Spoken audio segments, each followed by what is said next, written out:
Hello everyone, कैसे हैं आप सभी लोग।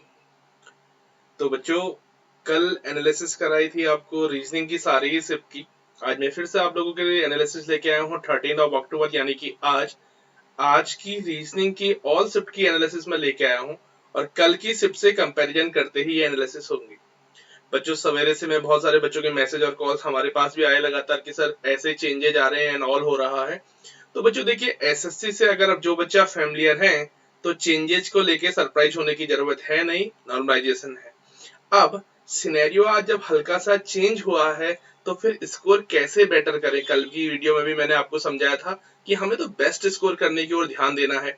तो इस एनालिसिस का मतलब यही है कि आप लोगों को चीजों की बातों को समझना है, बातों को समझना है कि कैसे मैक्सिमाइज किया जा सके। तो चलिए, थोड़ी सी बात मेरे बारे में। मैं यानी कि कुलदीप पपने आपको अनअकैडमी प्लस पे टीच करता हूँ। मेरा सीजल 2017 क्लियर है, 18 ऑलमोस्ट क्लियर है, pre mains tier 3 desirable post आराम से मिल जाएगी। 19 में मेरा स्कोर मैथ और रीजनिंग में 100 आउट ऑफ 100 है और टोटल है 188.5। तो बच्चों, इसलिए मैं सोचता हूँ कि मेरे पास इतना एक्सपीरियंस है कि मैं आज एनालिसिस करके आपको थोड़ा गाइड कर पाऊँ। तो देखते हैं, चीजों को जानेंगे। आज मैं आपको बताऊंगा कि क्वेश्चन कैसे आए हैं। तो पहले थोड़ी सी बात देख लेते हैं कि टॉपिक वाइज क्या बना है। कोडिंग डिकोडिंग से कल की तरह आज भी क्वेश्चन था। हाँ, डिस्टेंस और डायरेक्शन वाले में 0-1 कर दिया गया है। क्यों? क्योंकि कल तो इससे क्वेश्चन बना था, लेकिन आज मॉर्निंग वाली शिफ्ट में और आफ्टरनून में इससे क्वेश्चन नहीं था। ब्लड रिलेशन से कल भी क्वेश्चन थे और आज भी क्वेश्चन थे। आज बकायदा 2 क्वेश्चन थे, कैसे थे क्या थे वो भी डिस्कस करेंगे। Venn diagram as it is question था। सिलोगिज्म से आज क्वेश्चन नहीं था मॉर्निंग में। पेपर कटिंग से क्वेश्चन था, पेपर फोल्डिंग से क्वेश्चन था, मिसिंग टर्म से क्वेश्चन था। ये सारे क्वेश्चन तो थे। और ये जो 2 टॉपिक यहाँ पर नजर आ रहे हैं, क्लॉक और कैलेंडर, इससे आज भी क्वेश्चन नहीं थे। अर्थमेटिक ऑपरेशन से बहुत प्यारा क्वेश्चन था जो केवल और केवल बोर्ड मास पे होता है, कल भी एक्सप्लेन किया है। आज भी उससे मिलता जुलता एक क्वेश्चन एक्सप्लेन करेंगे, क्योंकि बच्चे एज इट इज बड़ा क्वेश्चन तो याद नहीं कर पाते, लेकिन हाँ क्वेश्चन था। लॉजिकल अरेंजमेंट थे। मिरर इमेज से आज 2 क्वेश्चन थे। एक फिगर वाले क्वेश्चन भी बच्चों ने बात कही है कि सर फिगर वाले क्वेश्चन भी थे कि फिगर की मिरर इमेज निकालिए। दूसरा अल्फाबेट और नंबर वाले भी थे, अल्फाबेट और नंबर वाले क्वेश्चन भी थे जिनकी मिरर इमेज निकालने के लिए कहा गया था। एनालॉजी से आज भी क्वेश्चन थे। और आज क्वेश्चन एनालॉजी से किसी शिप में तो 3 तक आए हैं और किसी शिप में क्वेश्चन कम आए हैं। लेकिन जिस शिप में एनालॉजी के क्वेश्चन कम हुए हैं, उस शिप में मजेदार बात यह है देखने वाली कि क्लासिफिकेशन के क्वेश्चन बढ़े हैं।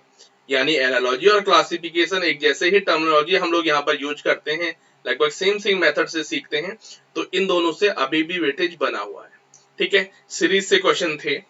डाइस का क्वेश्चन बहुत इजी क्वेश्चन में था, आपके बेसिक रूल से क्लोज डाइस का क्वेश्चन था। और क्लोज डाइस का क्वेश्चन था, यूं कह लीजिए कि मैं आपको क्वेश्चन बताते हुए चलूं तो एक डाइस है और डाइस पर मान लीजिए 6, 5, 4 लिखा हुआ है।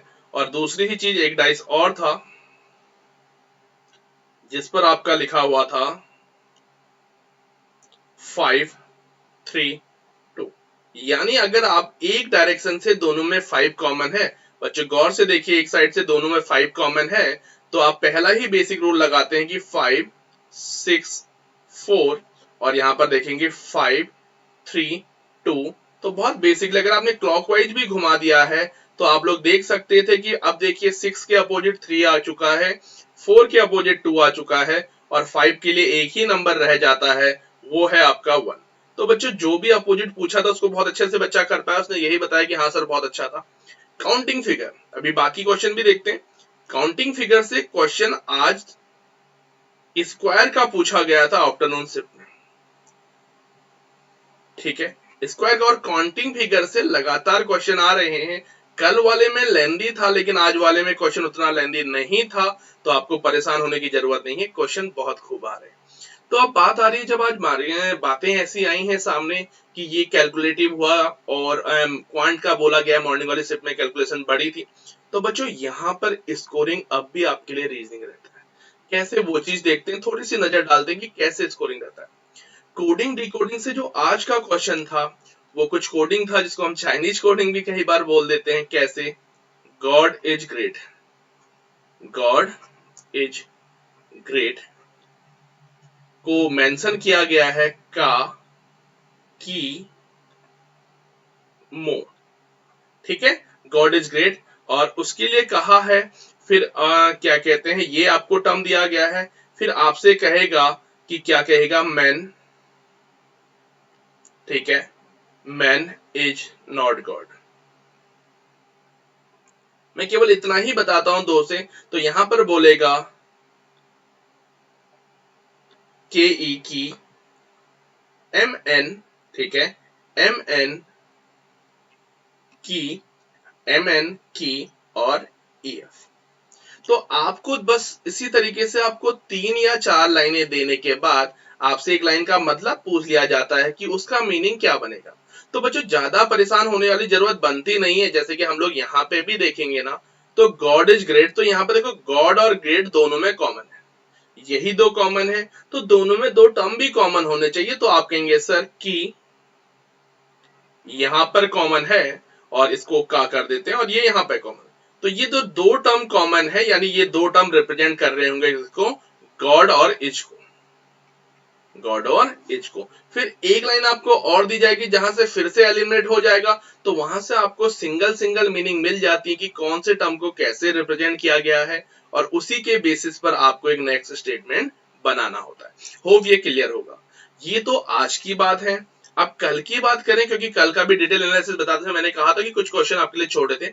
कल वाले में कोडिंग डिकोडिंग का क्वेश्चन था, केवल और केवल आपको नंबरिंग से कैलकुलेशन कर दिया गया था, जैसे कि MAN, मैन को नंबर दे दिया गया था 358, ठीक है। उसके बाद आंट, ANT, आंट को नंबर दे दिया गया था 581, ठीक है। तो उसके बाद आपसे क्या पूछा था, आपसे इसी तरीके से पूछा गया था, ठीक है, TAMNA, ये आपसे पूछा गया था।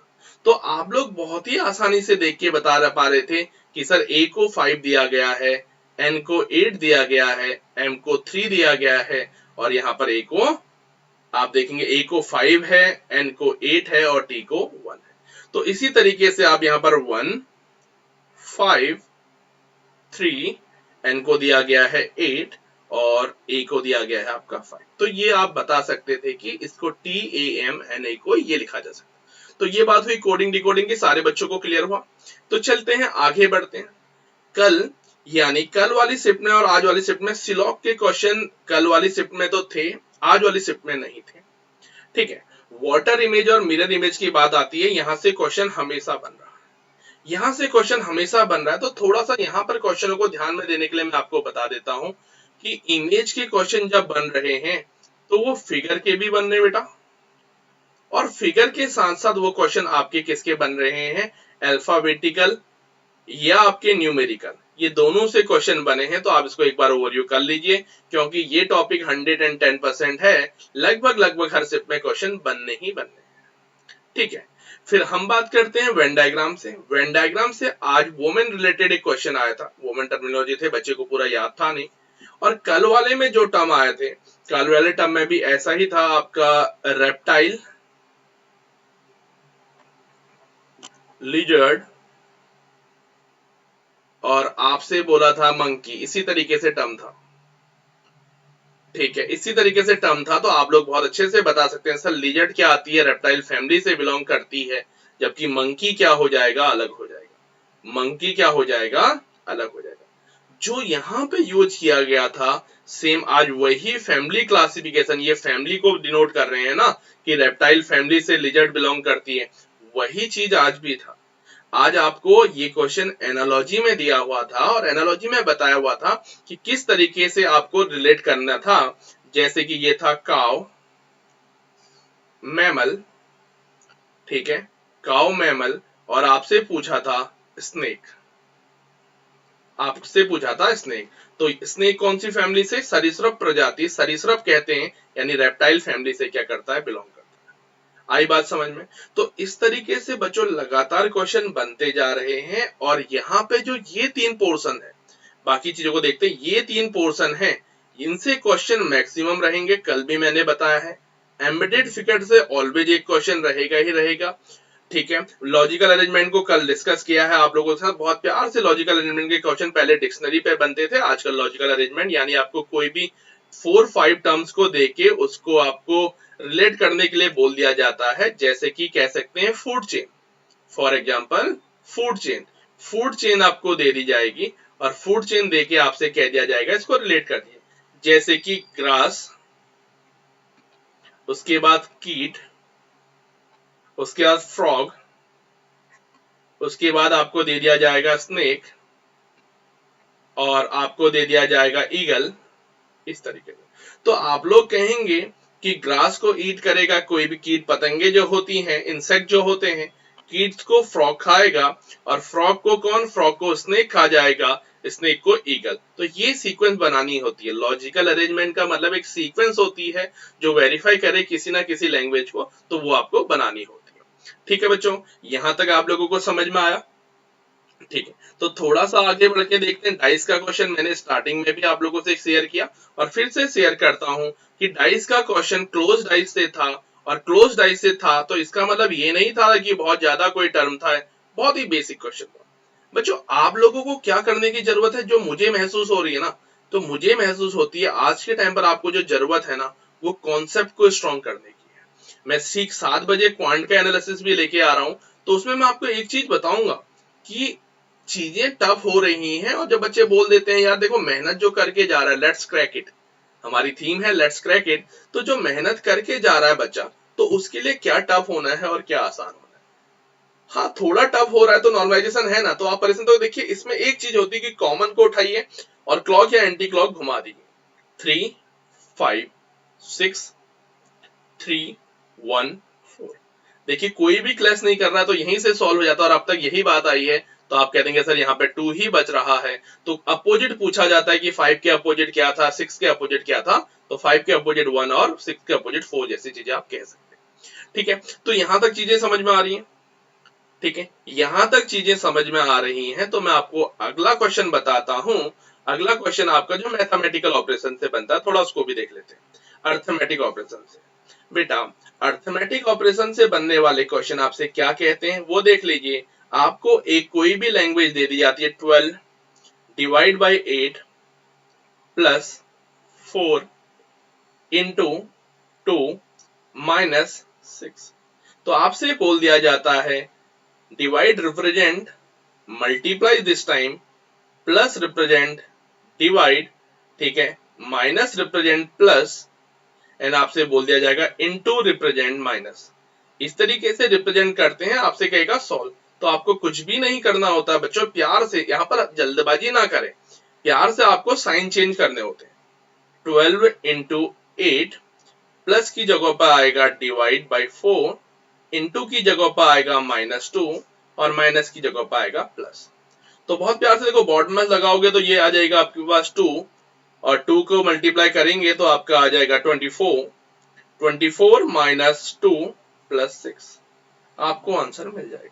ये क्वेश्चन गलत नहीं होने चाहिए। अगर आप 1 से 2 सेकंड इसमें एक्स्ट्रा भी लगा लेते हैं तो आपको परेशान होने की जरूरत नहीं। तो अब ओवरऑल की बात करते हैं कि ओवरऑल गुड अटेम्प्ट और बैड अटेम्प्ट की चीजें देखते हैं, फिर आपके लिए एक न्यूज और है एसएससी की कि कैटेगरी में अगर आप तैयारी कर रहे हैं तो बहुत प्यारी, वो भी मैं आपको बताता हूँ। तो जब यहाँ पर गुड अटेम्प्ट की बातें आएंगी तो गुड अटेम्प्ट रीजनिंग पोर्शन में 23 प्लस ही होगा। क्यों? क्योंकि जब क्वांट अप हो जा रही है, मैंने कल भी कहा है कि आप लोगों की कोशिश होनी चाहिए 25 आउट ऑफ 25। हाँ डे पे कभी एक क्वेश्चन नहीं होने पे 23 24 तो होना ही चाहिए, क्योंकि जब थोड़ा अप एंड डाउन बाकी चीजों में होंगी तो वहां पर अगर आप इतना स्कोर कर पा रहे होंगे मेरे बच्चों, तो आपको जॉब से कोई नहीं रोक सकता।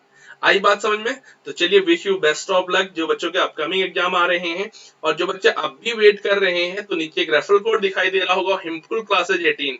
इस कोड को आप लोग यूज करके अनअकैडमी प्लस ज्वाइन कर सकते हैं, जहां पर मेरी क्लासेस रेगुलर चल रही हैं। क्वांट में तो अब तक ये कहेंगे हम लोग कि जितना आपको डिटेल में पढ़ाया है वही चीजें बार बार आ रही हैं, तो मस्ट ज्वाइन कीजिए। और उससे पहले आप लोगों के लिए एक न्यूज और है, ये देखिए, अनअकैडमी चैंपियनशिप टेस्ट। तो क्या है अनअकैडमी चैंपियनशिप लीग? एक ऐसा मौका है कि मेहनत तो आप लोग करते ही हैं, तो मेहनत को अपनी और बढ़ाएं, टेस्ट में पार्टिसिपेट करें और प्राइज मनी भी जीत सकते हैं, जिसका ग्रुप स्टेज 1 23 अक्टूबर को है, स्टेज 2 24 को है, और जो फिनाले होने वाला है वो 1 नवंबर को होने वाला है।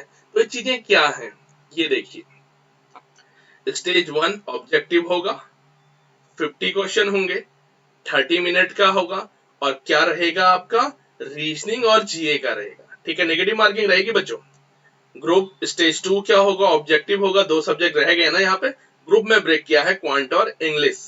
ठीक है, जिन बच्चों का मेंस आने वाला है वो जरूर इसको दें, ये भी सेम वेटेज के साथ है। फिर फिनाले होगा आपका, नंबर ऑफ क्वेश्चन 100, ठीक है, 60 मिनट, और पूरा का पूरा एक पेपर आपके साथ होगा। इसकी प्राइज मनी देखिए, रिवॉर्ड देखिए। स्टेज में rank 1 5000, group stage rank 2 and 3 25,000, group stage 4 and जो क्या होगा, स्टेज में रैंक 4 एंड 5 है 1000 है।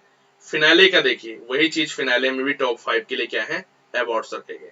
ये अवार्ड्स होते हैं आप लोगों को मोटिवेट करने के लिए। तो चलिए आप लोग जुड़िए हम लोगों से लगातार, और मेरा रेफरल कोड जो मैंने आपको बताया है नीचे दिखाई दे रहा है, उसको यूज करके भी आप प्लस ज्वाइन कर सकते हैं। 7 बजे वहां भी स्पेशल सेशन में मैं आपके लिए एनालिसिस लेके आ रहा हूँ क्वांट एंड ऑल का। तो चलिए, तो मिलते हैं, तब तक के लिए best of luck, wish you good luck. जय हिंद, जय भारत, हंसिए मुस्कुराइए।